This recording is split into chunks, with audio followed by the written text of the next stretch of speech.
Hello అండి అందరికీ welcome to కుచ్చు స్పెషల్ డిషెస్. బయట బండి మీద పునుగుల్లోకి గాయల్లోకి టమాటా చట్నీ ఇస్తారు కదా, ఆ టమాటా చట్నీ సీక్రెట్ రెసిపీ ఎలా చేసుకోవాలో చూపిస్తున్నాను. మీరు కూడా ఒకసారి తప్పకుండా ట్రై చేసి మీకు ఎలా వచ్చిందో నా కామెంట్స్లో చెప్పండి.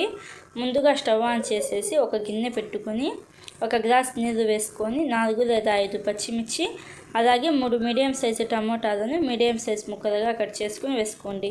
ఒక టమోటాకి 8 ముక్కలుగా కట్ చేసుకుంటే సరిపోతుంది. అలాగే చిన్న బెల్లం గడ్డను వేసుకోండి. 2 ఇంచుల బెల్లం వేసుకొని ఒకసారి కలుపుకోండి. నీళ్ళు తక్కువ అయితే కొంచెం వేసుకోండి. టమోటాలు మునిగేంత వరకు నీళ్ళు వేసుకోవాలి. ఇలాగా ఒకసారి బాగా కలుపుకొని పైన మూత పెట్టేసి మీడియం ఫ్లేమ్లో టమోటాలు సాఫ్ట్గా అయ్యేదాకా ఉడికించుకోవాలి. మరీ మెత్తగా ఉడకాల్సిన అవసరం లేదు. ఒక 60% ఉడికితే సరిపోతుంది. ఇలాగా ఉడికిన టమోటాలను ఒక మిక్సీ జార్లోకి మార్చుకొని ఈ మిగిలిన నీళ్ళలో కొంచెం కొత్తిమీర వేసుకొని లో ఫ్లేమ్లో ఉడికించుకోండి. ఇప్పుడు మిక్సీ జార్లో 4 లేదా 5 వెల్లుల్లి రెబ్బలు పైన పొట్టు తీసుకొని వేసుకోండి. అలాగే సాల్ట్ 1 టీ స్పూన్ వేసుకొని జీలకర్ర 1 టీ స్పూన్ వేసుకొని మెత్తని పేస్ట్ లాగా చేసుకోవాలి.